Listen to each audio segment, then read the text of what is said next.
Hiya, folks. Today's subject is going to be attachment. This concept in Buddhism confuses a lot of people, and I felt like I was a little bit of an apologist for the concept in the past. I've written a chapter in one of my books, I don't know which one, sorry, called Attached to Non-Attachment. Maybe somebody can remember what book that's in and put it in the comments. Trying to explain the concept of attachment and why it doesn't mean what most people think it means. People will send me emails and things saying, well, I'm struggling with the Buddhist idea of non-attachment because I love my wife and children, or my husband and children, or whatever it is, and I don't want to be unattached to them. And then I'll try to explain it. But somebody told me something that I should have known years ago, and it sort of blew my mind. It's the kind of thing I would have thought Brad Warner would have known if I wasn't Brad Warner, who didn't know this.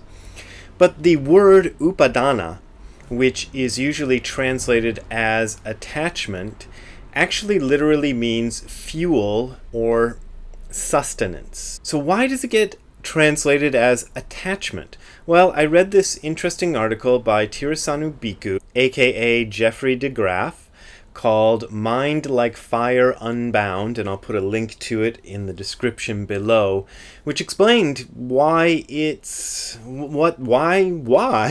that translation was made. And to put it in a nutshell, and probably get some of the nuances wrong, the image of fire is prominent in early Buddhism. So there's the fire sermon, for example, and the idea that the mind is burning, the eyes are burning, the etc. is burning. Some of you who've studied early Buddhism will know this sermon. It's one of the Buddha's early sermons. That image carries throughout a lot of early Buddhism. So when they wanted to talk about this idea that became the idea of attachment, they talked about upadana, meaning fuel. And the reason it became translated as attachment is really convoluted.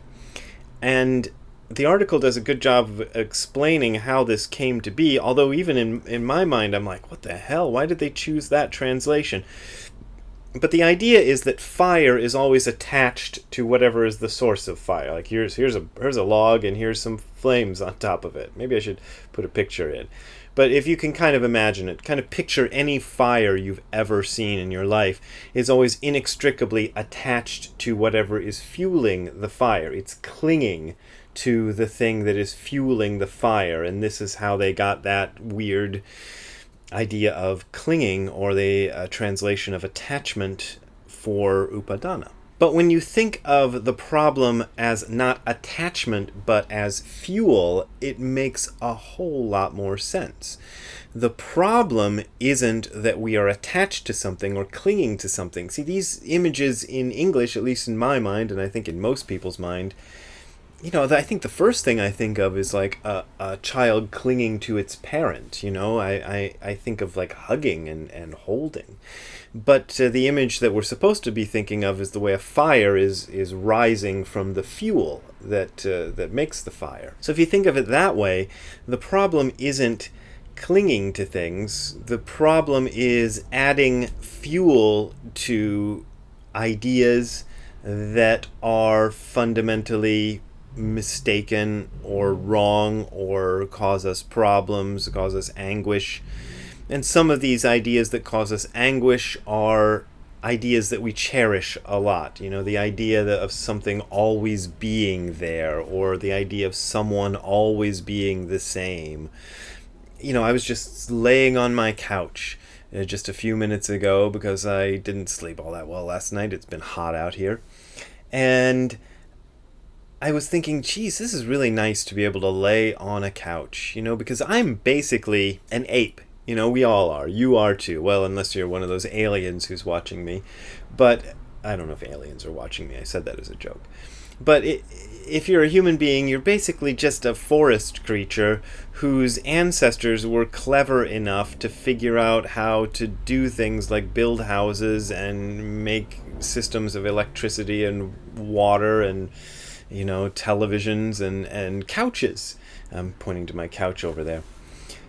And And because of that, you're sheltered in this place. I'm sheltered in this nice little bungalow in Silver Lake in Los Angeles, which is real pleasant, but it's not really where I'm supposed to be. Not according to the rules of nature. I should be just like any other orangutan walking around in the forest trying to grub up whatever the hell I can get.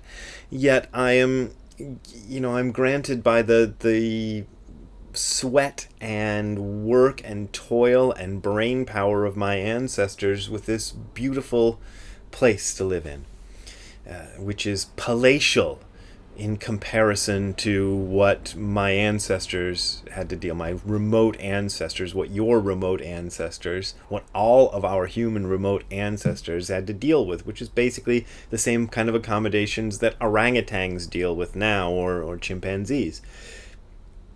But we got all this. However, if we start to cling to it, and take it for granted, it can cause us problems, because we're believing that it should always be there, or we're projecting into the future, or we're thinking that this couch isn't good enough and the other couch would be better, and then we fuel all of that with a desire that just makes the fire grow bigger and bigger.